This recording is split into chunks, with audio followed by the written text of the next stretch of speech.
ọmọọ̀sà òjìyàn lọ́bẹ̀.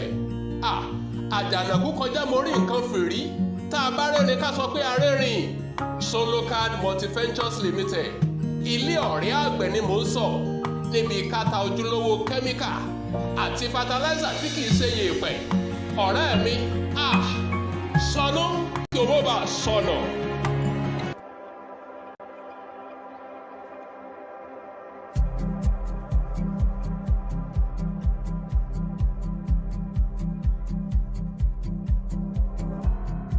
Ìwé kíkọ láìsí ọkọ́ àti àdá kò ì pé o, kò ì pé o. Iṣẹ́ àgbẹ̀ níṣẹ́ ilé wa, ẹni kò ṣiṣẹ́ á máa jalè. Ìwé kíkọ láìsí ọkọ́ àti àdá kò ì pé o, kò ì pé o. Iṣẹ́ àgbẹ̀ níṣẹ́ ilé wa, ẹni kò ṣiṣẹ́ á máa jalè.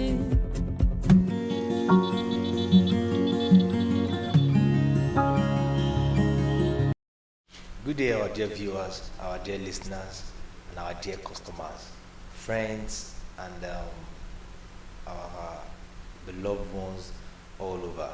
I would just want to wish you, just want to say a very big thank you to you for staying tuned to us, for being part of Solocard Multiventures Limited. We want to appreciate you for your patronage. It's been wow all along. It's been wow all along. When I mean wow, it's been wonderful. We've been getting good patronage from you. We're getting feedbacks from you. We can't but fail to tell you how happy we are with your patronage and you coming around to our store. We just want to use the opportunity to say a very big thank you to you, because you coming around is keeping us here. And that's just the way we are looking into it, that if you are coming around and you're patronizing us, how do we pay you back for patronizing us? We know there are so many stores all around there, but you still came to Solocard Multiventures Limited to buy something from us. We want to say a very big thank you to you. And it's just our way of saying thank you to you is by bringing about this program that we are doing weekly.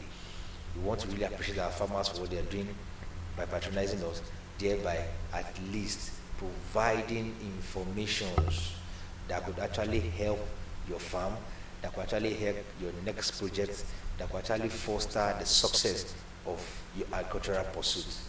And that's why we are here today, to let you know one or two information that we can actually share across to you that will actually help you as well too.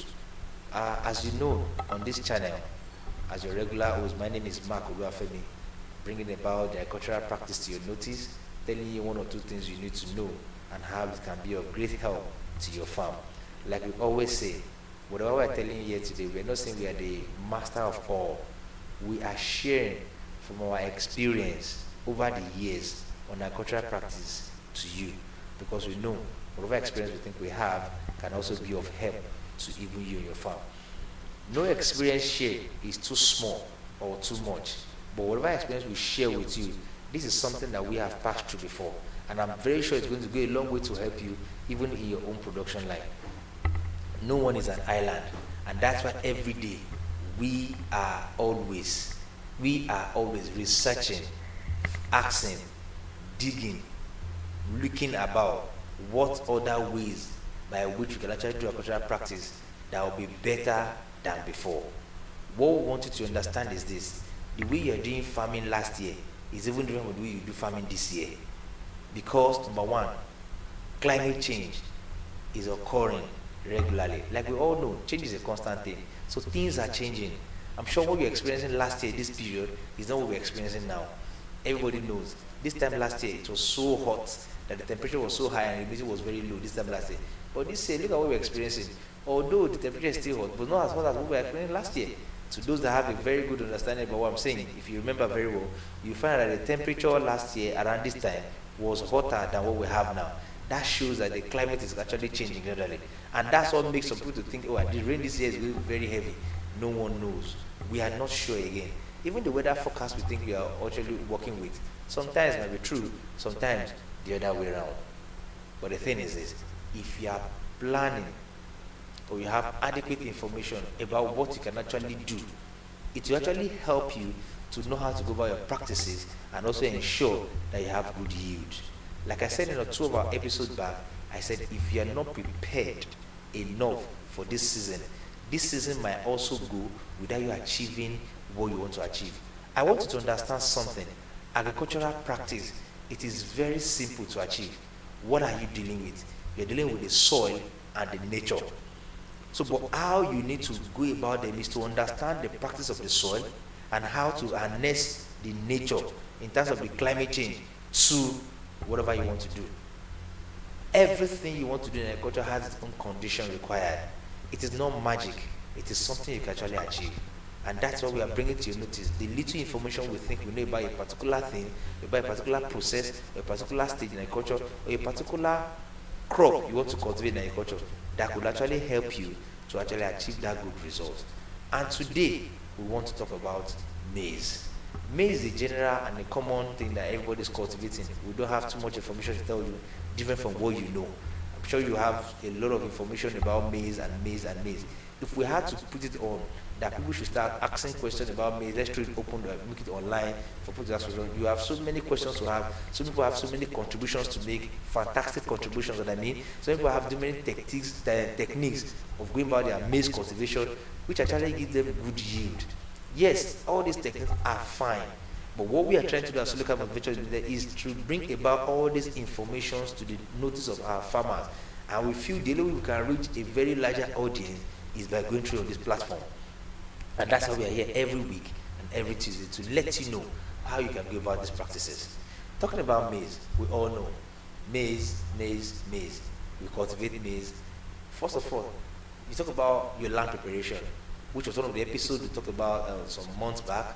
That was about December or January thereabout. We talk about your land preparation. First of all, you want to plant your maize, you have to prepare the land very well, clear the land. If it's a land, you clear the land using maybe a bulldozer machine to clear the land. Then after you clear the land, you plow the land very well. And we've stated the reason why we need to plow our land. So many persons were asking, and if I don't, the money of plowing the land is quite expensive.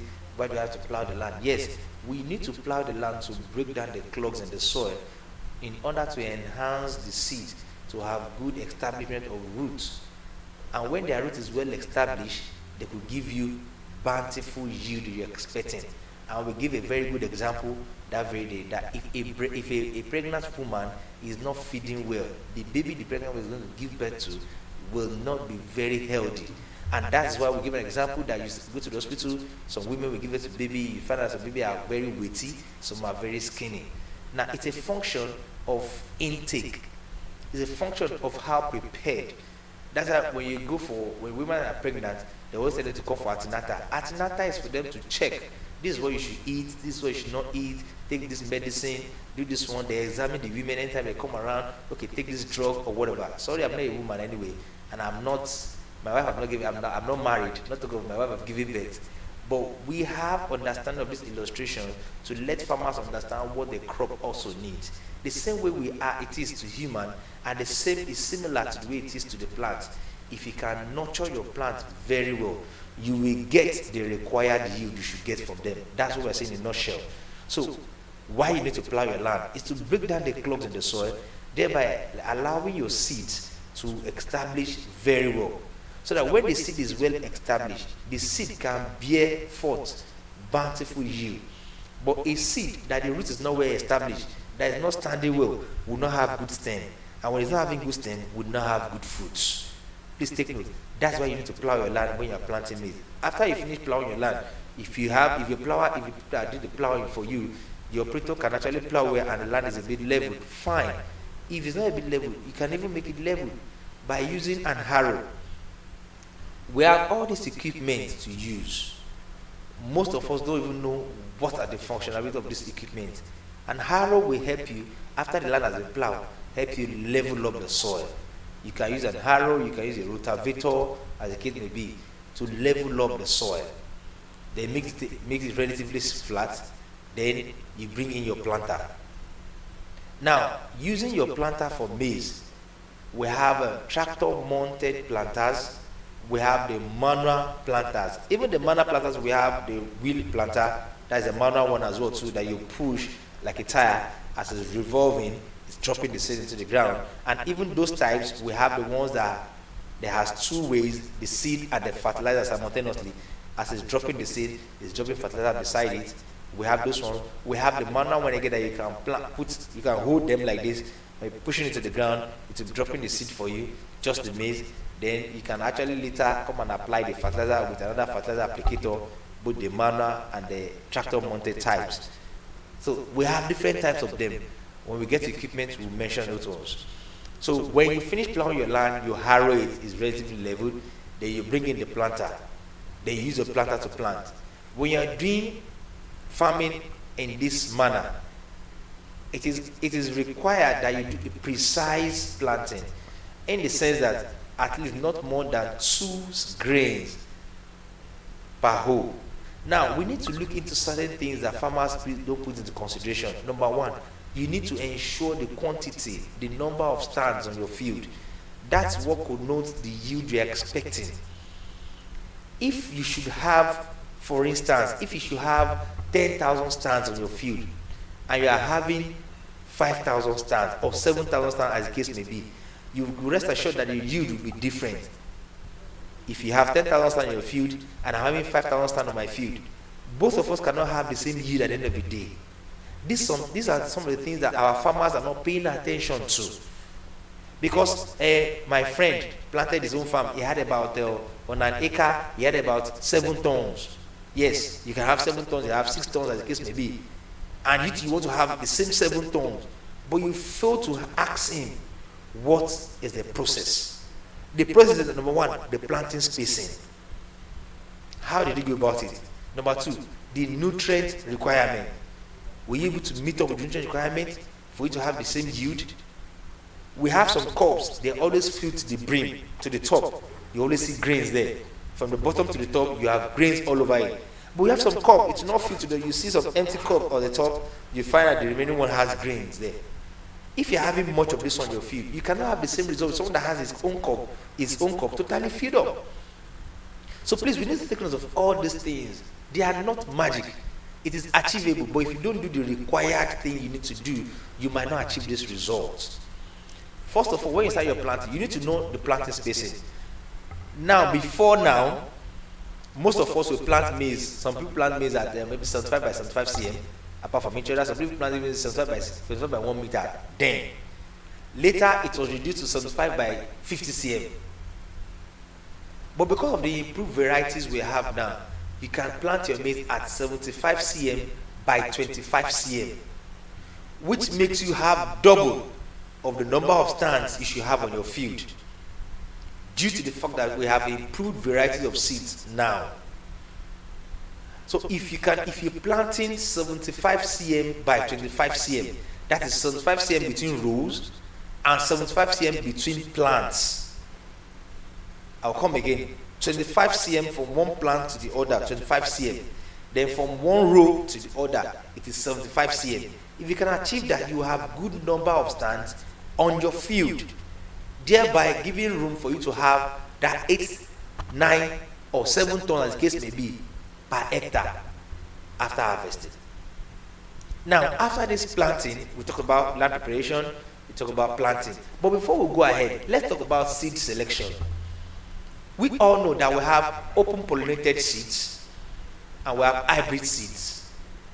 Now, conventionally, open pollinated seed has been what our farmers have been planting. What I mean by open pollinated seeds are seeds that are just, they are not hybrid, not treated against any disease. And we know conventionally, when I was growing up, I could remember that we get maize from the farm, from the market rather. We buy some chemicals to mix with the maize to treat it against weevils or some pests that will pick them up on the field after planting, even birds in some cases. Now, we realize the fact that those seeds are maybe 10 or 15 generations back. And we all know you can't compare the yield of a first generational seed to the yield of a 15th generational seed. The yield is quite different. You can't compare them together. It's just like I once gave an illustration about seed varieties or seed differential in terms of the hybrid and the non-hybrid seeds. When you talk about first generational seeds, they are hybrid seeds. They are the parent stock. To the animal farmers to understand, parent stock. If you buy a bottle of drink, let me use Coke for example. The bottle is filled to the brim. You've seen the color of the Coke. If you remove out of that Coke that you bought, maybe 50 cl Coke, you remove 100, maybe 50 cl, you remove 100 cl from it, it means 400 cl. But you want to bring that 400 cl back to 500 cl, you now pour water in it. You now add 100 cl water to it. You know, the 100 cl water you add to it will actually increase the quantity back to 500 cl. But when you increase back to 500 cl, the taste, the quality is quite different. I'm sure you understand the illustration. So that is the same practice that happens to the first generation, that's the hybrid seed, and the second generation and the third generation. Number one, back to the Coke now. If you drink 100 cl from the Coke, from 500 cl Coke, and remain 400 cl, you know how the taste looks like. You now add water to it to bring back to 500 cl. If you try to drink another 100 cl, you see like the taste is quite different from the first one you took. The same thing happens to our seed as well too. When you are using hybrid seeds, that's the first generational seeds. When you plant it, you now harvest the seed, you now replant that seed again. The yield will be growing down gradually as the generation declines. So please take note, and that's why it's advised that you use first generational seed for you to achieve that yield. For instance, if you use first generational seed, using that planting space we just mentioned, 25 cm by 75 cm, and you were able to achieve 7 tons per hectare, by the time you use the second generational seed, it will reduce your harvest to maybe 5 tons. By the time you use the third generational seed, it will reduce your yield to maybe 3.5 tons. But mind you, the same time, the same land size, the same input. So why don't you use the first generational seed so that you can have 7 tons than using the third generation or the fourth generational seed give you 2.5 tons or 3 tons as the case may be. So these are some of the things that most farmers do not consider. Most of them believe the seed is the seed. I can buy the seed in the market, add whatever chemical to it, plant it, than buying the hybrid one because of the cost differential. But when you look at the harvest differential and the input differential, it is very small. The input differential is small, not to compare to the harvest differential. And that's why I want you to take advantage of this. Please take note. It is good to use the first generational seeds, then you can have that yield you're expecting. Now, after you finish planting, fertilizer is quite required for your maize to perform very well. After you've done the due diligence, you've done the land preparation, you do the land plowing, you do everything right, you've done the planting, doing the planting required space, you need to fertilize it as well too. So that to enhance, it will make the maize that you planted to actually grow very well. We all know, farmers that have been planting maize before know that maize requires nitrogen more for it to vegetatively grow well and for good coloration. That's the green leaves. I'm sure you have seen so many maize farms, they're doing wonderfully well. You ask them about it, they actually give them, there's good nitrogen there. Some farmers will say, we planted maize yesterday, we didn't add fertilizer to it. Fine, the land is still fertile. I once said in one of our episodes, most farmers, even to you that you're listening to me now, when last did you do the soil test of your farm? Most farmers don't even care about it. They don't even know what it is. They don't even like, why am I wasting money on doing soil test? Soil test helps you to know the profile of the soil. It tells you the nutrient availability in your soil. Thereby you know what intake, what input you're going to supply to the particular plants you are planted on that soil per time. So that's what we need to understand. So most persons don't even do soil tests on their field. They'll be like, this land is good, we can plant maize. Yes, you can. And that's why in some cases you plant maize on your farm. You find that in a particular environment, the maize will be having pale yellow color, it's having stunted growth. And so what happened? And this is what happened. Some soil profile differs by the land size. You can't tell me the soil profile the soil profile in this particular environment is the same with 100 meters away from where I am now. It's quite different. But when you find out, you could know. Though physical assessments too has a long way to go. We have some persons that the physical find this soil is not too okay. We can actually provide nutrients to it. But some farmers don't care. Some farmers don't still, there's no need. Let's plant it, it will do well. But please note, each crop has its nutrient requirement for it to perform very well. That yield expected for a particular crop, it has its nutrient requirement. So if you cannot give it that nutrient requirement, you cannot get that yield. So it is advised, be prepared. If you are planting maize, even when you know if you've done your soil test or you didn't do soil test, nitrogen is very required for maize. And that's why to the farmers, you always buy NPK, you always buy urea. It is very important because that is what helps the maize to actually thrive very well. Now, fertilizer application could be done while planting. Maybe you apply fertilizer by the side, or maybe 10 days after you finish planting. That time the maize has sprouted, it has come out, you apply fertilizer to the side. And I want to advise, it is advisable that you apply, when you apply your fertilizer, try and bury it. Bury in the sense that don't just put the fertilizer beside the maize. And that has been the usual practice for most of our farmers. Most of the time when you do this, you are wasting about 50% of the fertilizer because it will evaporate. Because you know our fertilizer will always release nutrients when moisture gets to it, when the sun gets to it. If you hold fertilizer in your hand, for instance, NPK or urea, the case may be, and you fold your hand for a minute, by the time you open your hand, it's dissolving already. So when you put the fertilizer on the ground without covering with soil, when it's dissolving, a lot of them will evaporate. Please take note. And that's why we advise that you bury the fertilizer. And that's why most of the fertilizer applicator we have now, if you look at them, like the tractor mounted fertilizer applicator, you find out that it will dig the ground, pour the fertilizer, and once you release the nozzle, the soil will cover it back, so that it will not evaporate. Even the manual one too, when you punch it into the ground, it draws the fertilizer. Once you remove the punch, the soil covers the fertilizer. This is the practice. So it makes the fertilizer, it makes the plant to use up at least 70% of the fertilizer you are applying to it. So this is some of the little things that farmers don't take into cognizance, and that's why it's affecting their output. Most farmers will buy fertilizer, they apply it, the fertilizer did not do very well, just few years they have. A lot of the fertilizer has been lost. So please take note. And now, the another thing that affects our maize farming is pests. We do have pests. Like the common one is the armyworm, which all of us know, that affect maize. The armyworm comes to attack maize, and we have so many remedies for controlling the armyworm. We have so many pesticides that you can use to control them. There are so many fungicides. But if you are not prepared for this thing, it will ravage your farm before you know. So, but when you have this knowledge that things like this could occur, you will have been prepared to take care of them. We have so many ways of controlling armyworm on the farm. We have so many ways of controlling borers. Borers affect maize, but it's rare.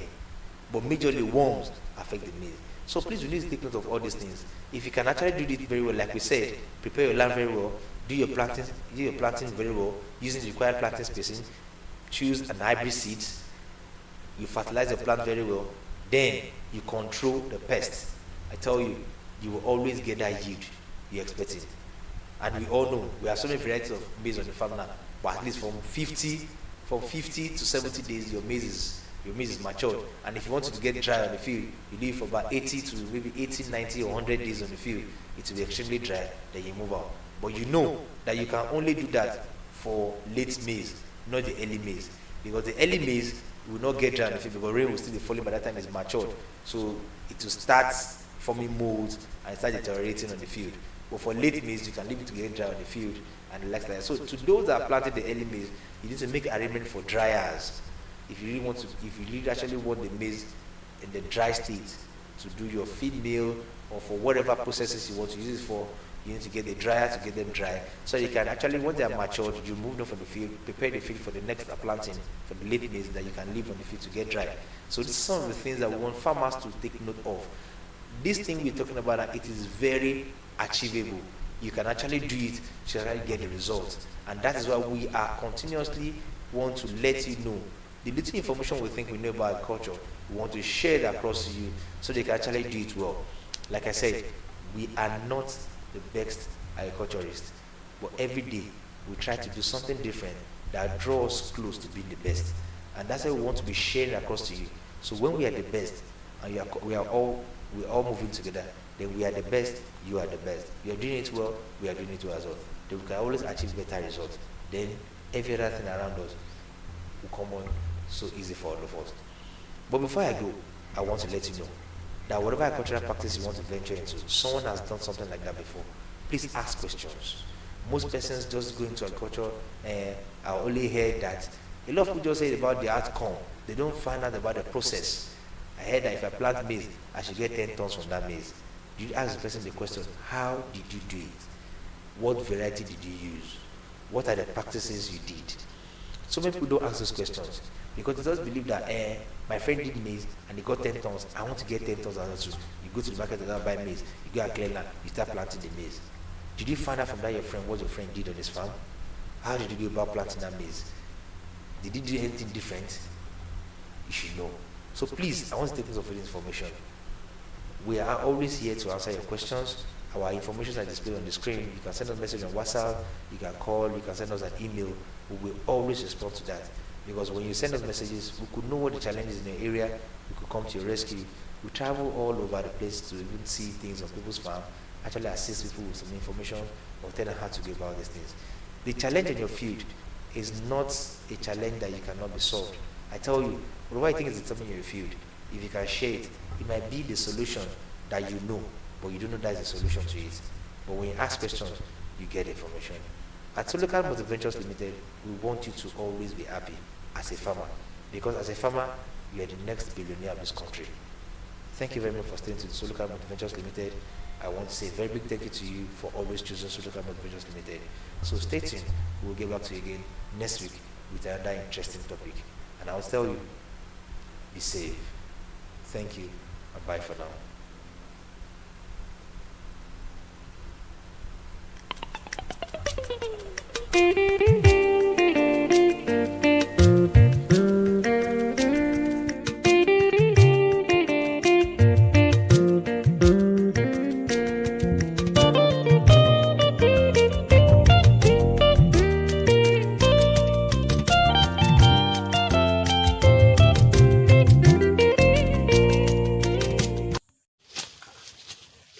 Bàbá Sídí, ọ̀rẹ́ mi,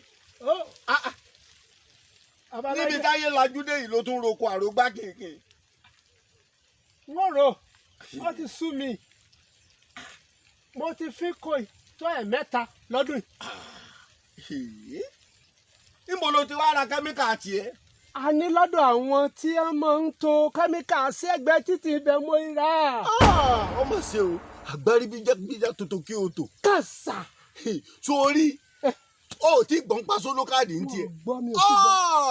Sólókàdì nìkan ní ta ojúlówó kẹ́míkà. Tó o bá dọ́dọ̀ rẹ̀ kò sírú kẹ́míkà tó wá tó rí. Kí ni jẹ́ èpò níwájú kẹ́míkà sólókàdì? Ṣé lóòótọ́ ni? Ṣé lóòótọ́? Òótọ́ ni mo sọ fún ọ. Wo, má yá lọ.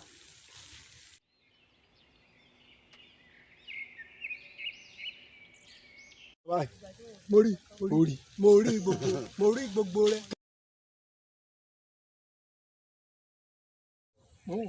Kẹ́míkà sólókàdì. Sólókàdì. Bẹ́ẹ̀. Kẹ́míkà sólókàdì, kẹ́míkà tó dáa ni. Sólókàdì. Bẹ́ẹ̀ ni. Kẹ́míkà sólókàdì. Bẹ́ẹ̀ ni. Dákun ọ̀rẹ́ mi. Níbo ni iléeṣẹ́ wọn wà bí ṣọ́ọ̀bù wọn níbi tí wọ́n ti ń ta tèmi náà ti lè ra? Amúnigun Ògùnpa náà ni. Ògùnpa ń bẹ̀rù. Nọ́mbà 57. Nọ́mbà 57. Bẹ́ẹ̀ ni. Amúnigun Ògùnpa. Bẹ́ẹ̀ ni. tó o bá ti débẹ̀ o ti rí ilé wọn báyìí wọ́n kàn wọ ọbẹ̀ lọ mú èyí tó wù ọ́ ọ̀rẹ́ mi